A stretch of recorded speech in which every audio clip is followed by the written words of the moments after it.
generation. It's Bayat. It's the beat to keep. It's the beat of the heart. It's being beat and down in the world, and like old-time lowdown. And like in ancient civilizations, the slave boatmen rowing galleys to a beat, and servants spinning pottery to a beat. That was Jack Kerouac reading from San Francisco Blues, in which he talks about the beat generation. I want to introduce to you today, at the big picture level, what the beat generation was. Jack Kerouac is probably the most famous name associated with the beat generation. And the beat generation is a group of poets, novelists, writers, and artists, especially poetry and fiction, that came of age and started making influential art in the mid-1950s. Often they're seen as kind of the precursors to the hippies, the hippie movement as centered in the 60s, especially the late 60s and early 70s. The beats aren't the same as them, but the beats are coming after the war years. So if we think about American history, and especially American literary history, we usually think of American literary modernism kind of starting around World War I era and in the aftermath of World War I and going up to World War II. So from the mid to late teens through the late 30s, early 40s. The generation that came of age after the war, that began living in an America that was post-war, post-Hiroshima, post-D-Day, were a generation who had a pretty different outlook on life. We've talked about mid-century American poets like Randall Jarrell and Robert Lowell, but the beat generation were doing something a little different than those poets were doing. There's this idea that's brought up by Lowell about the cooked and the raw when it comes to literature. Lowell means something like this. Cooked literature is literature that has been refined, that has been perhaps very formally constructed, and all the superfluous and perhaps extreme elements of it have been polished off or cooked out. Whereas the raw is more immediate expression. It's the first thing that comes to mind. It's the first words that are put on the page. And Lowell used this expression to talk about the difference between the poetry that he wrote and the kind of literature that was coming out in the beat generation, especially by people like Kerouac and his friends. Now, Kerouac is an interesting character because Kerouac was not like so many of the poets and writers of the day. He was not part of the university system. He didn't become a lecturer at an Ivy League. Kerouac was, by choice, a wanderer. Kerouac loved this idea of being what he called on the road, and in the mid-50s he publishes his novel On the Road, which kind of brings the beat generation into the broad consciousness of America. On the Road is a story of Jack Kerouac traveling with his friend Neil Cassidy all around America. They do some cross-country trips. They end up down in Mexico for some really crazy and mostly illegal activity.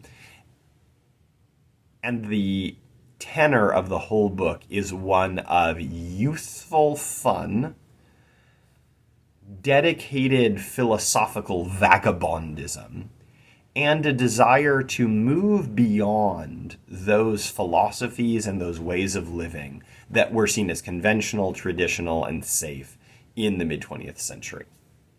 In particular, Kerouac's idea that we want to live on the road is kind of a slap in the face to this suburban idea, especially of the generation that was having kids, who would be the boomer generation.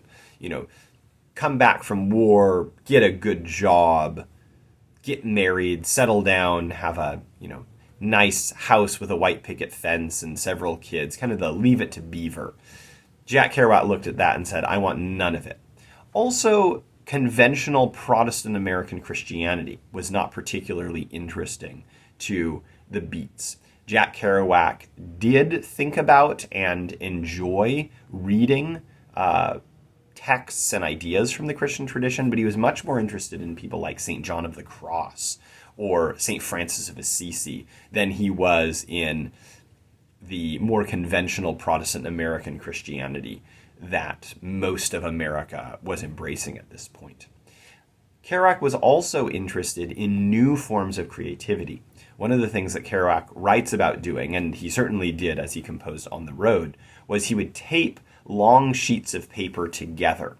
And using a typewriter, he would start and just type and type and type and type and type without having to change sheets of paper. The paper would just spool forward, and when the long sheet ran out, it would be taped to another long sheet. And he would type and type and type and type and type.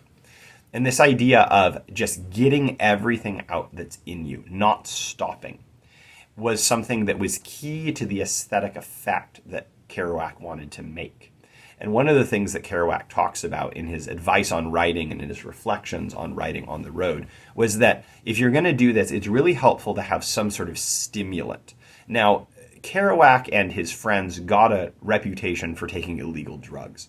But one of the things that came out later in the study of Kerouac was that Kerouac sometimes used nothing stronger than coffee, but he would just drink coffee and write and write and write and write, and tell us about these road trips that he went on. Now, these road trips are not just about sticking it to the man or a slap in the face to modern America. He was also doing something that we might now call raising awareness about the working class. Kerouac himself was part of a long line of French-American working class. His grandfather was a potato farmer, and in fact, Kerouac himself, his first language was French, and growing up on the East Coast, he learned English eventually as well. But Kerouac really wanted to connect with the working class of America, and there are these scenes in On the Road where he ends up meeting up with groups of migrant workers in Central California, say, and talking about how he identifies with them and sort of feels like he's one with them. Now, Kerouac could be criticized because, these migrant workers really are, trying to eke out a living in very subpar circumstances, whereas Kerouac, when he's on his cross-country trips, whenever he needs money, talks about just, calling up his aunt on the East Coast and having her wire him a couple $100 more so he can, keep joyriding around with Neil Cassidy. But something that Kerouac was really honest about, both in On the Road and in other works, is that he really did see his travel, his vagabondism, his, wanting something more than just middle-class existence, as having a spiritual striving. And as I mentioned earlier, he loved Catholic mysticism. Of course, being from a French family, his family was Catholic. Allegedly, once in an interview, someone called him a beatnik, and he said, "I'm not a beatnik, I'm a Catholic." But he certainly wasn't living a conventional Catholic lifestyle, given the drugs he was taking and the company he was keeping.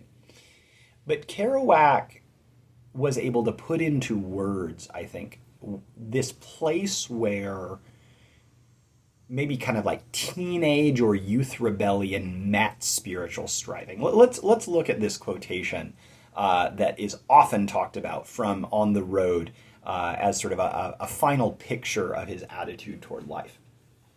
So Kerouac famously wrote, "The only people for me are the mad ones, the ones who are mad to live, mad to talk, mad to be saved, desirous of everything at the same time, the ones who never yawn or say a commonplace thing, but burn, burn, burn like fabulous yellow Roman candles, exploding like spiders across the stars." This idea that I want to hang out with the mad ones. Literally, some of his friends did struggle with mental illness. Often this was brought on by the amount of drugs they were doing. But there's this idea that he wants to be around people who have a hunger for life, and a hunger, he even says, to be saved. Whether that salvation is salvation from a particular circumstance or maybe a more eternal striving. Jack Kerouac died in 1969 of complications from alcoholism. He kind of ended up burning out quickly, like one of the Roman candles he talks about. And I think that he was a picture for mid-20th century America of a new type of literary consciousness and a new type of lifestyle. In future videos, we're going to explore some of the people he hung out with. and see how they too were contributing to this beat generation, which had such life and such fervor, and yet, as we see, burned out quickly, often due to how brightly they shone. Thanks for hanging out with us. We're going to keep exploring these beats as we move forward.